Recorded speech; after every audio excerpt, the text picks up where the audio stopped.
हमारे साथ शो में जुड़ रहे हैं। नंबर्स आए थे परसों बाजार बंद होते समय 2:30 बजे के आसपास। बहुत ही बढ़िया नंबर्स हैं। रेवेन्यू ग्रोथ 8.5% रहा है, बट ऑपरेशनली शानदार परफॉर्मेंस रही है कंपनी की। 3.7 टाइम्स आपका एबिटा बढ़कर आया, 172 करोड़ से बढ़कर सीधा 642 करोड़। मार्जिन देखिए 7.9% से बढ़कर 27%, और मुनाफा भी डबल हो गया, 314 करोड़ से बढ़कर लगभग 700 करोड़ का मुनाफा भी आते हुए दिख रहा है। ऑर्डर बुक तो खैर इनकी मजबूत है ही। आइए सिंगल साहब से जरा समझते हैं इतनी शानदार परफॉर्मेंस के पीछे फैक्टर्स क्या थे और आगे का आउटलुक कैसा दिख रहा है। सर बहुत बहुत शुक्रिया जी बिजनेस को अपना समय देने के लिए। बहुत ही बढ़िया नंबर्स थे। हाईएस्ट क्वार्टरली परफॉर्मेंस देखी है कंपनी ने सर? जी हाँ, ये हाईएस्ट क्वार्टरली परफॉर्मेंस है in terms of profits, in terms of revenue also. And इसके पीछे मैं आपको बताना चाहूँगा कुछ रीजंस, क्योंकि आपका नेक्स्ट क्वेश्चन भी मुझे लगता है उसी लाइन पर होगा। जब हमारा हमारा जो 15 ब्रावो का प्रोजेक्ट है, जिसमें 4 डिस्ट्रॉयर्स थे, उसके 3 डिस्ट्रॉयर्स हम लोग डिलीवर कर चुके हैं, और तीनों ही डिस्ट्रॉयर्स समय से पहले या एज पर दी कॉन्ट्रेक्चुअल टाइमलाइंस डिलीवर किए थे। उसी का लास्ट डिस्ट्रॉयर, फोर्थ डिस्ट्रॉयर, जिसकी कॉन्ट्रेक्चुअल समय सीमा हमारे पास में फरवरी 25 है, वो भी हमारा टारगेट है समय से काफी पहले डिलीवर करने का। तो हम लोग टारगेट कर रहे हैं थर्ड क्वार्टर इस फाइनेंशियल ईयर के में उसको डिलीवर करने का, या उससे पहले भी अगर हो पाएगा तो उसके पहले डिलीवरी देने का। जब हमारा ये कोई भी इस टाइप का बड़ा प्रोजेक्ट डिलीवर होता है, कोई भी एक जहाज डिलीवर होता है, डिस्ट्रॉयर जो हमने डिलीवर किए हैं, तो डिलीवरी के टाइम पर ही वो कॉन्ट्रैक्ट कंप्लीट नहीं होता है। उसके बाद में भी काफी चीजें रहती हैं जो कि पेंडिंग रहती हैं, जिसे कंप्लीट करना हमारी एक लायबिलिटी होती है, जिसे D448 लायबिलिटी कहते हैं। और उसके अलावा एक वारंटी पीरियड रहता है, जिसमें कोई भी डिफेक्ट आने से शिपयार्ड को उसकी टेक केयर करनी होती है। तो जो हमने 2021 में पहला डिस्ट्रॉयर डिलीवर किया था, 2022 में सेकंड, और 2023 में थर्ड। तो फर्स्ट डिस्ट्रॉयर की हमारा D448 लायबिलिटीज कंप्लीट हो चुकी हैं, हमारा वारंटी पीरियड कंप्लीट हो चुका है। सेकंड डिस्ट्रॉयर के लिए हम लगभग D448 लायबिलिटीज कंप्लीट करने के कगार पे हैं। तो इसके लिए जो हमारे कुछ भी कुशंस या प्रोविजंस रखे जाते हैं, कि ये खर्चे हमारे एक्सपेक्टेड हैं जो कि इस दौरान आ सकते हैं, अगर वो खर्चे फॉर्चुनेटली नहीं आते हैं, तो इन इन प्रोविजंस को रिलीज किया जाता है स्टैगर्ड मैनर में। तो उस हिसाब से ये प्रॉफिट के ऊपर में पॉजिटिव इम्पैक्ट लेकर के आते हैं। प्लस जैसा कि मैंने पहले कहा कि कोई भी डिलीवरी हमारी समय से पहले अगर हम कर पाते हैं, तो उसका भी एक पॉजिटिव इम्पैक्ट रहता है।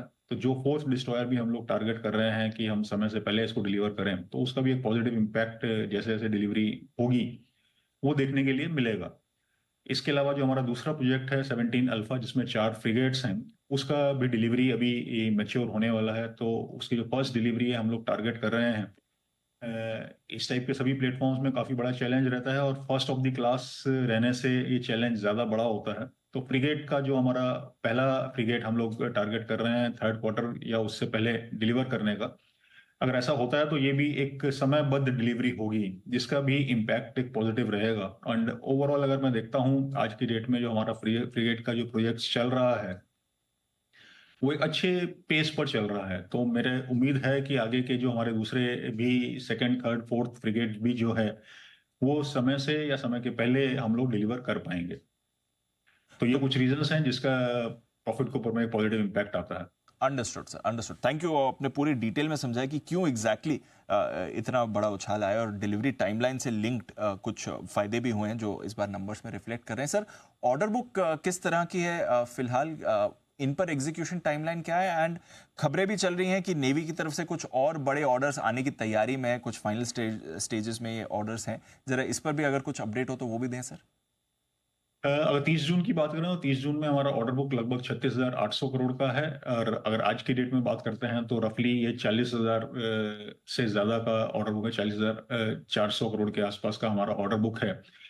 इसमें एक नया सेक्टर भी है जो कि ऑफशोर का सेक्टर है, जिसमें मजगांव डॉक शिप बिल्डर्स लगभग 20-22 साल पहले एक्टिवली इन्वॉल्व था, पर 20-22 साल से हमने ये एरिया छोड़ दिया था। लास्ट ईयर से इसको दोबारा पिक करना शुरू किया है।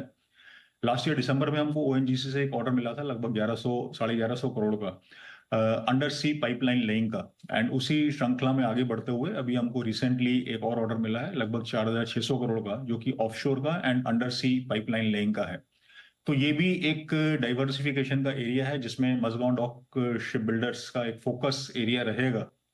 तो एक सेपरेट स्ट्रीम ऑफ रेवेन्यूज के हिसाब से हम लोग इसको देखते हैं। और जो मेरा एग्जिस्टिंग जो frigates and destroyers and submarines के जो ऑर्डर्स हैं, ये मैं एक्सपेक्ट करता हूँ कि अगले 2.5 से 3 साल में लगभग हमारी डिलीवरीज कंप्लीट हो जाएंगी, और उसके बाद में इनका B&D spares and warranty periods and D448 liabilities, तो लगभग 1-1.5 साल और समझ लीजिए। और इसके बीच में हम लोग जो हमको नजर आता है, जिसमें हमारा 3 स्कॉर्पियन सबमरीन्स जो कि एडिशनल सबमरीन्स जो कंपैरेटिवली एक मैच्योर स्टेज पर है, तो ये हम उम्मीद करते हैं कि ये ऑर्डर जल्दी फाइनलाइज होना चाहिए। अभी कॉस्टिंग कमेटी के पास में है, डिस्कशंस के बाद में ये ऑर्डर मैं देखता हूं कि जल्दी फाइनलाइज होना चाहिए। इसके अलावा P75I के जो 6 सबमरीन्स हैं, इसमें हम लोगों ने जॉइंटली बिड दिया है TKMS जर्मनी के साथ में, एंड जो हमको कंफर्मेशन मिली है उसके हिसाब से Germany and TKMS and MDL की जो बिड है, इसके फील्ड इवेल्यूएशन ट्रायल्स सक्सेसफुल रहे हैं।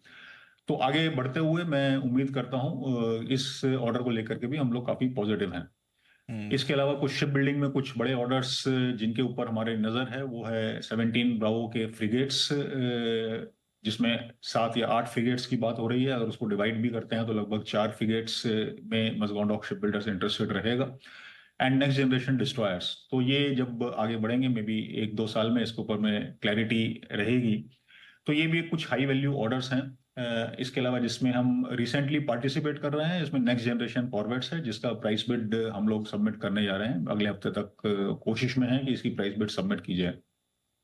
बहुत ही हेल्दी पाइपलाइन दिख रही है, जिस तरह से एक तो करंट एग्जीक्यूशन है, दूसरा जिस तरह के सर ऑर्डर्स बात कर रहे हैं और आते रहेंगे। और ऑफ कोर्स सबमरीन के एरिया में तो मजगांव डॉक की एक तरह से सबसे ज़्यादा स्पेशलाइजेशन भी है।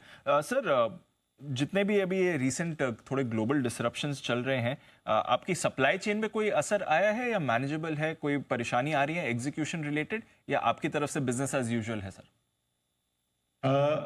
एज फार एज हमारे करंट ऑर्डर्स आर कंसर्न, इसमें ये काफ़ी मैनेजेबल है। बाय एंड लार्ज हमारे सप्लाईज हम लोग रिसीव कर चुके हैं। सर्विसेज के लिए भी सर्विस स्पेशलिस्ट यहाँ पर मौजूद हैं, तो मुझे नहीं लगता है कि इसमें कोई मेजर डिसरप्शन का कॉज होगा। आगे बढ़ते हुए जो ऑर्डर्स हैं, उसमें हम इन चीज़ों का ध्यान रख करके ही आगे चल रहे हैं। ओके, चलिए बहुत बहुत शुक्रिया संजीव सिंघल साहब जुड़ने के लिए और पूरा समझाने के लिए डिटेल्स कि क्यों नंबर्स इतने शानदार रहे हैं और आगे का आउटलुक और ऑर्डर बुक तो आपकी खैर बहुत हेल्दी लग रही है। बहुत बहुत शुक्रिया आज हमें अपना समय देने के लिए सर, थैंक यू। तो यह है आपके लिए मजगांव डॉक, बहुत ही बढ़िया नंबर्स आए थे और जैसे सर ने बताया थोड़ा एग्जीक्यूशन लिंक्ड बेनिफिट्स भी उन्हें मिले, जिसकी वजह से स्टॉक में भी आपको एक्शन दिखाया। 5,000 के ऊपर मेंटेन कर रहा है, one of the highest performing stocks रहा है पिछले 4 साल का। अगर आप देखें ट्रू सेंस में एक मल्टी बैगर जो अपॉर्चुनिटी होती है